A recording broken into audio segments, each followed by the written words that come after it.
और बुंदेलखंड से इस वक्त की बड़ी खबर मिल रही है जहां पर गौशालाओं का बुरा हाल है। आपको बता दें कि सिझारी गांव के वायरल वीडियो ने खुली गौशाला की पोल खोली है।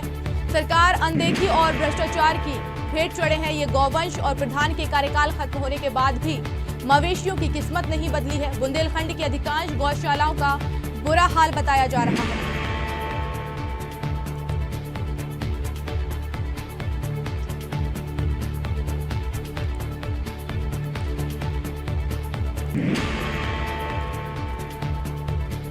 तो आपको बता दें कि बुंदेलखंड में गौशालाओं का बुरा हाल है। आपको बता दें कि सिझारी गांव के जो वायरल वीडियो ने इस गौशाला की पोल खोली है। सरकार की अनदेखी और भ्रष्टाचार की भेंट जो है वो अब गौवंश चढ़ रहे हैं।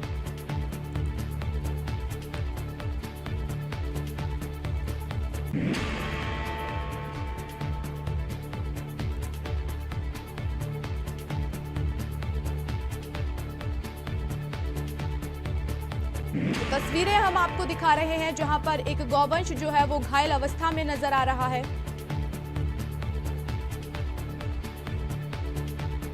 आपको बता दें कि सरकारी अनदेखी और भ्रष्टाचार की भेंट जो है वो गौवंश चढ़ रहे हैं।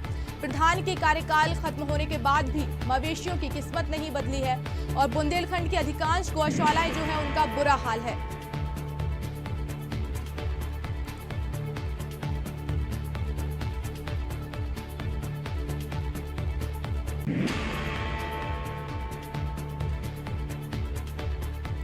तो जहां पर आपको तस्वीरें हम बता रहे हैं बुंदेलखंड की गौशाला की, जहां पर जो मवेशी है वो बुरी तरह से घायल है। और इस खबर पर ज्यादा जानकारी के लिए बुंदेलखंड ब्यूरो चीफ ऋतुराज हमारे साथ जुड़ गए हैं। ऋतुराज, जिस तरह से बताया जा रहा है कि जो गौशाला है, अधिकांश गौशाला है वहां पर बुरा हाल है और हम तस्वीरें भी देख रहे हैं कि किस तरह से घायल मवेशी पड़ा हुआ है, तो हालत इस तरह से क्यों निकलकर सामने आ रही है? जी, मैं आपको बता दूं कि जब यहाँ पे गौशालाएं बनवाई गई तो काफी इसमें बजट खर्चा किया गया, जो कि सरकारी बजट था। ठीक है, प्रशासनिक अधिकारियों ने उसको बनाया, उसका जब इसकी ओपनिंग कराई गई तो धूमधाम के साथ कराई गई, जनप्रतिनिधियों ने शिरकत करी इन सारी चीजों पे, लेकिन धीमे धीमे करके ये सारी गौशालाएं भ्रष्टाचार की भेंट चढ़ती चली गई। आज जो ताजा तस्वीर आप देख रही हैं जनपद महोबा के सिझारी गांव की है। जब से यहाँ पे प्रधान का कार्यकाल खत्म हुआ है तब से ना तो प्रधान जो अब नहीं है इस समय, ठीक है, उस समय काबिज थे, लेकिन उस समय भी इसकी दुर्दशा थी और आज भी दुर्दशा है। सरकारी हुक्मरान कोई जाना नहीं चाहते हैं। आपको एक चीज और जानकर बड़ी हैरानी होगी कि 2 दिन पहले यहाँ पे सदर विधायक हैं जो बीजेपी से काबिज हैं, राकेश गोस्वामी, उनकी रात्रि चौपाल का आयोजन किया गया था। इसी गांव में वो रात्रि चौपाल लगाई गई थी, लेकिन वहां पे विधायक जी को जाने की भी जहमत नहीं उठानी पड़ी। वहां पे जाके उन्होंने एक बार भी गौशाला का भ्रमण करना तक, निरीक्षण करना तक उचित नहीं समझा। तो जब ऐसे जनप्रतिनिधि और ऐसे सरकारी हुक्मरान काबिज होंगे तो जाहिर सी बात है भ्रष्टाचार फैलेगा और भ्रष्टाचार की भेंट इस तरीके से अन्ना मवेशी चढ़ते जाएंगे। जी ऋतुराज, आपसे जानना चाहेंगे कि जिस तरह से हम देख रहे हैं कि सीएम योगी आदित्यनाथ जो है वो गौवंशों को लेकर बहुत ही चिंतित रहते हैं, चाहे वो गौ तस्करी हो या गौवंश की सुरक्षा हो, लेकिन ये जो तस्वीरें निकलकर सामने आई हैं इससे तो सरकार के जो दावे हैं उनकी पोल खुल रही है। भ्रष्टाचार हो रहा है गौशालाओं में और जिसका जो खामियाजा है वो गौवंश भुगत रहे हैं।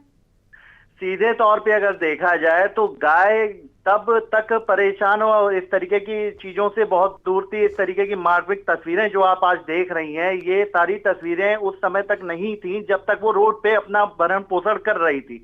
जब से ये गौशालाएं बनी है और यहाँ पे जबरन ठूस दिए गए हैं मवेशी, उसका कारण सिर्फ सीधा है कि अगर हम देखेंगे गौर से तो साफ पाएंगे कि अगर ये गौशालाएं बनाई तो गई, सरकारी भ्रष्टाचार भी खूब किया गया इसके तहत।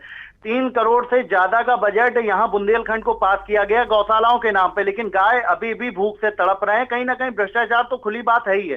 दूसरी चीज मैं आपको बताना चाहूंगा कि ये वर्तमान युग के स्लेटर हाउस बन गए। यहाँ पे गाय की रक्षा सुरक्षा तो हो ही नहीं रही है, खाने पाने की कोई प्रबंध किया नहीं जा रहा है। सरकारी हुक्मरानों को फुर्सत नहीं है, अपने कमरों में एसी की हवा खाने से ही फुर्सत नहीं निकलती कि वो जाके देखें, ऐसी जगह पे जाएं, निरीक्षण करें।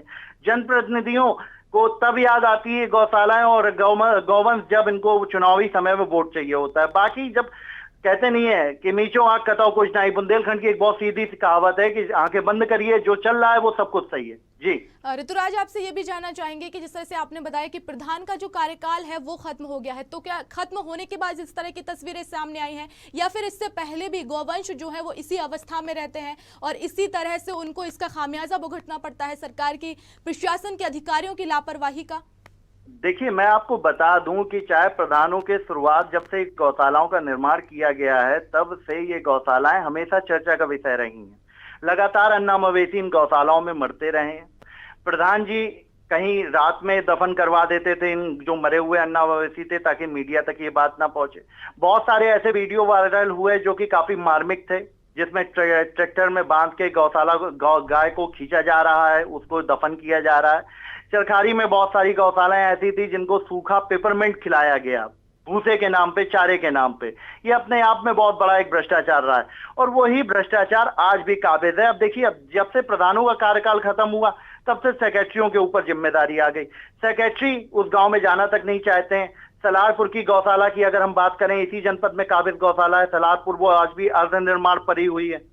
कारण क्या है? प्रधान अपनी जेब से तो पैसा खर्चा किया प्रधान ने, लेकिन यहाँ पे सरकारी हुक्मरानों की लचर कार्यप्रणाली के चलते और भ्रष्टाचार भरी नीतियों के चलते ये सारी तस्वीरें अब आम हो गई हैं। बुंदेलखंड में इस तरीके के वाकये बहुत आम माने जाते हैं अब आज की तारीख में। जी बताइए। जी, बहुत शुक्रिया ऋतुराज हमसे जुड़ने के लिए और इस तमाम जानकारी के लिए। तो आपको बता दें कि बुंदेलखंड की गौशाला का ये हाल है जहाँ पर मवेशी जो है वो बुरी तरह से तड़प रहा है और हमारे संवाददाता बता रहे थे कि लापरवाही इस कदर हावी हो रही है कि गाय जो है उनको भूसा के नाम पर पेपरमेंट खिला दिया जाता है जिससे उनकी तबीयत खराब हो जाती है। लेकिन एक तरफ जहां पर सीएम योगी आदित्यनाथ जो है वो लाख दावे कर रहे हैं गौ तस्करी को लेकर, गौ रक्षा को लेकर, अगर इस तरह की तस्वीरें सामने आ रही हैं तो एक सरकार के कामकाज पर तो सवाल लाजमी ही उठता है।